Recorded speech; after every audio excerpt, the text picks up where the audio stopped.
I've always been fascinated by the raw power of nature, and today, we're going to explore one of its most impressive manifestations, hydropower. You see, as our world grapples with climate change and energy security, renewable energy sources have become more crucial than ever. And hydropower? Well, it's been quietly powering our lives for centuries, harnessing the relentless flow of water to generate electricity.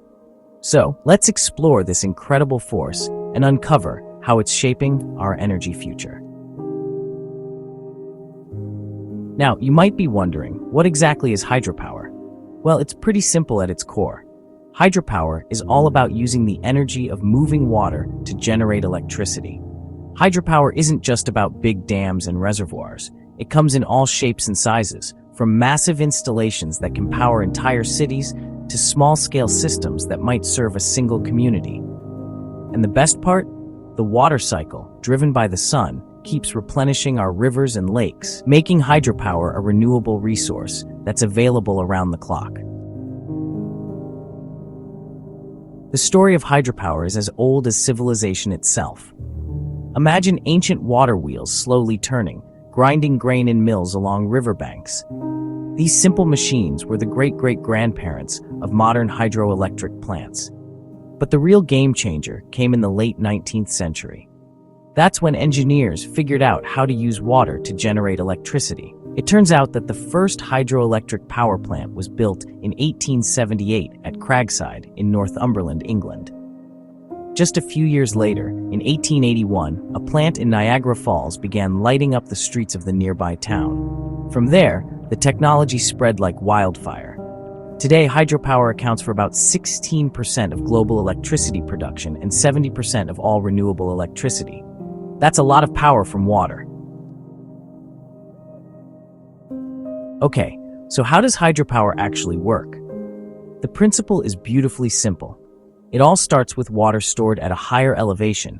Think of a dam holding back a reservoir. When we release this water, gravity takes over and it flows downhill with tremendous force. Now, here's where it gets interesting. We channel this rushing water through pipes called penstocks, which direct it towards turbines. These turbines are essentially sophisticated water wheels. As the water rushes past, it spins the turbine blades, and this is where the magic happens. The spinning turbine is connected to a generator, which converts this mechanical energy into electrical energy. It's like a giant, water-powered version of those hand-crank flashlights. Now, you might be thinking that all hydropower plants are massive dams, but that's not the case. There are actually three main types of hydropower systems, each with its own unique characteristics. First, we have impoundment facilities. These are what most people think of when they hear hydropower, large dams creating reservoirs. They're like giant batteries, storing water until we need the energy. But then we have run-of-river systems. These use the natural flow of a river to generate electricity, with little or no reservoir storage. And finally, there's pumped storage.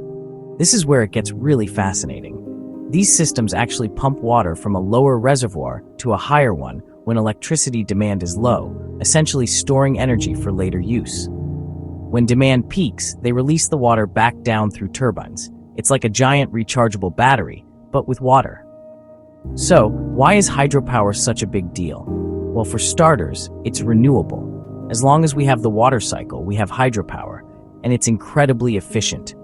Modern hydroelectric plants can convert up to 90% of the available energy into electricity. That's way better than fossil fuel plants, which typically max out at about 50%. But there's more.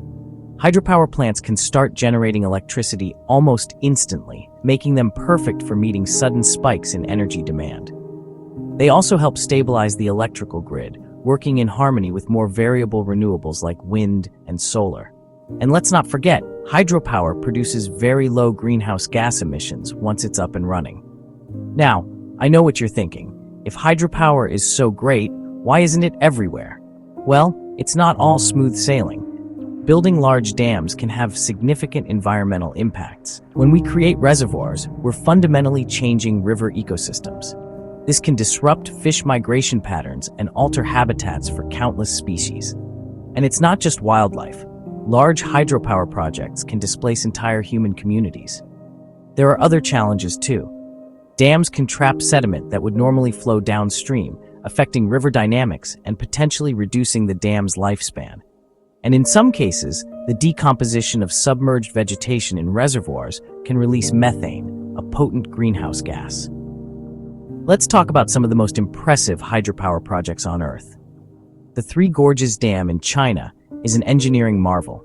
It's the world's largest power station in terms of installed capacity, capable of generating 22,500 megawatts. That's enough to power about 20 million households. Then there's the iconic Hoover Dam in the USA, a testament to human ingenuity during the Great Depression. And we can't forget the Itaipu Dam on the border of Brazil and Paraguay, which until recently was the world's largest hydroelectric plant in terms of annual energy generation.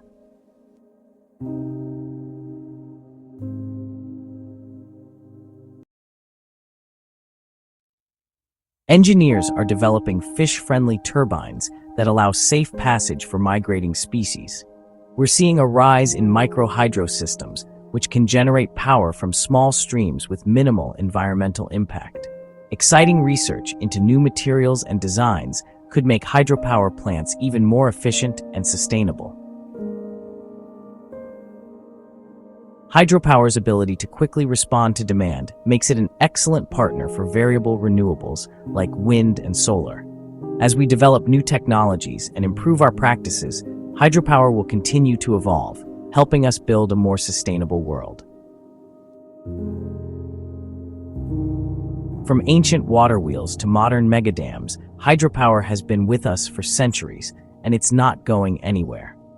In our quest for clean, reliable energy, the power of flowing water will continue to play a crucial role in shaping our energy future.